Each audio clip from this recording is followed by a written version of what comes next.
परमार्थानंद ने कहा, श्लोक नैया 13 में संसार की समस्या के बारे में बात करने के बाद श्री कृष्ण ने श्लोक मई 14 से अला 19 में संसार समस्या के समाधान के बारे में बात की। वह कहते हैं कि मनुष्य 3 चीजों की तलाश करता है जिंदगी। वे सुरक्षा, किसी चीज में स्थायित्व और पूर्णत्वम या आनंद की तलाश करते हैं।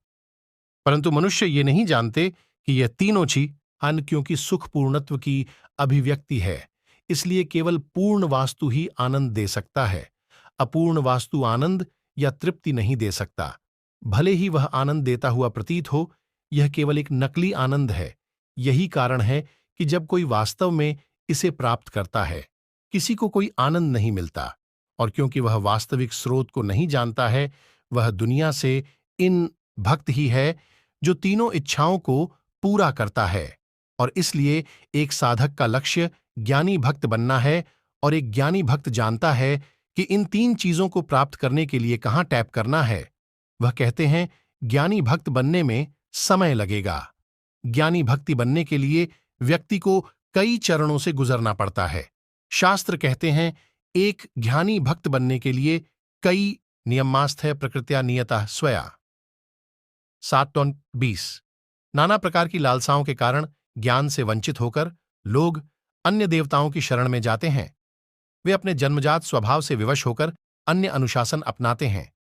यहां श्री कृष्ण यह स्पष्ट करने जा रहे हैं कि भक्ति 2 प्रकार की होती है, सकाम और निष्काम।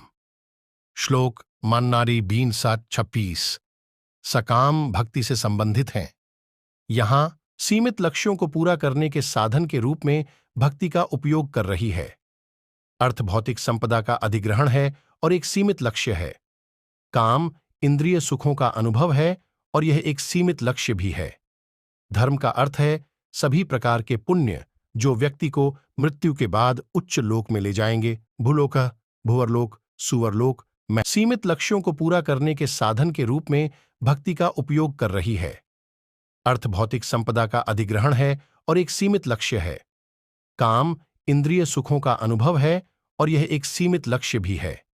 धर्म का अर्थ है सभी प्रकार के पुण्य जो व्यक्ति को मृत्यु के बाद उच्च लोक में ले जाएंगे, भूलोक, भुवरलोक, सुवरलोक, महरलोक आदि। और शास्त्रों भाषा में सभी भौतिक वस्तुएं सीमित लक्ष्य हैं। सभी अनात्मा, सभी भौतिक वस्तुएं सीमित लक्ष्य हैं क्योंकि सभी सामग्रियां विनाश के अधीन हैं। और सकाम भक्ति का अर्थ है ऐसी भक्ति जिसके माध्यम से मैं सीमित लक्ष्य चाहता हूं। सरल भाषा में हम भौतिकवादी भक्ति कह सकते हैं, व्यावसायिक भक्ति या व्यावसायिक भक्ति। निष्काम भक्ति का उपयोग भौतिकवादी चाहत तो है, लेकिन वह अनंत या ईश्वर के लिए है।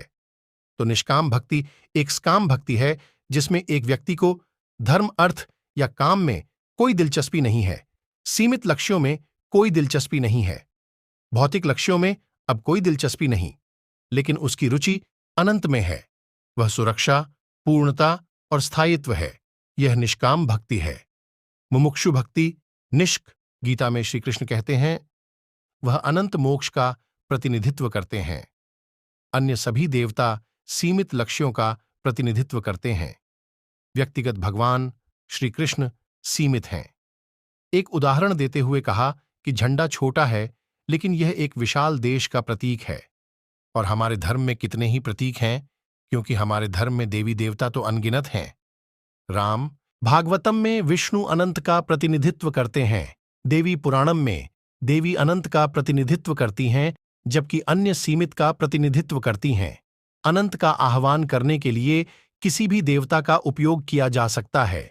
यह इष्ट देवता का मेरा आह्वान है जो एक देवता को श्रेष्ठ बनाता है। एक उदाहरण देते हुए कहा कि यह एक चेकबुक की तरह है जिसमें किया जाता है। वह श्री कृष्ण भक्ति से भिन्न है। निष्काम भक्ति श्री कृष्ण भक्ति है जहां उन्हें अनंत भगवान माना जाता है। श्लोक संख्या 20 में कुछ भक्त केवल धन, मनोरंजन, पुण्य या उच्च लोक में रुचि रखते हैं, इसलिए वे अन्य देवताओं की पूजा करते हैं, जैसे कि लक्ष्मी जो धन प्रदान कर सकती हैं, या धन्वंतरी जो स्वास्थ्य प्रदान कर सकती हैं, या सु आवश्यकता होती है तो आपको पालन करना होगा।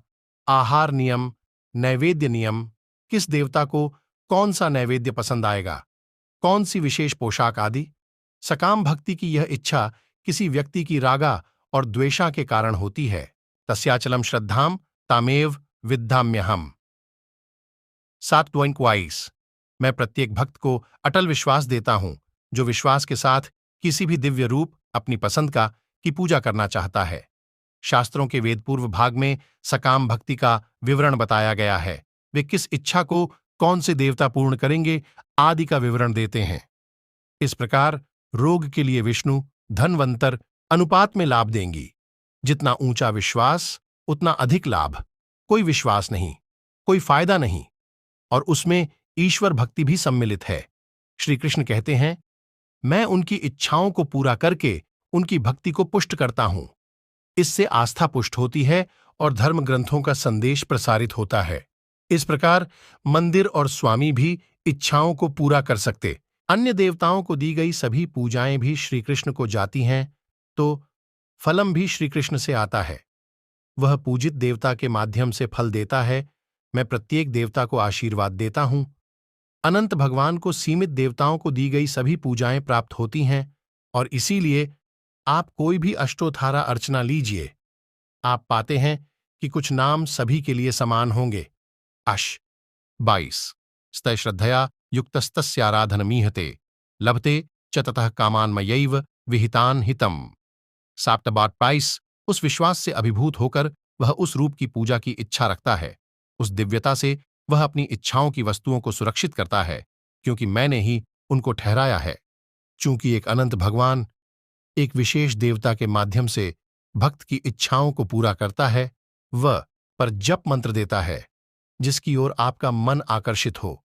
इस कारण भक्त उस देवता की अधिक पूजा करना चाहता है, उसकी अधिक से अधिक इच्छाएं भी पूरी होती हैं। श्री कृष्ण हमें याद दिलाते हैं कि मैं अनंत भगवान उस देवता के माध्यम से भक्त की सभी इच्छाओं को पूरा करते हैं।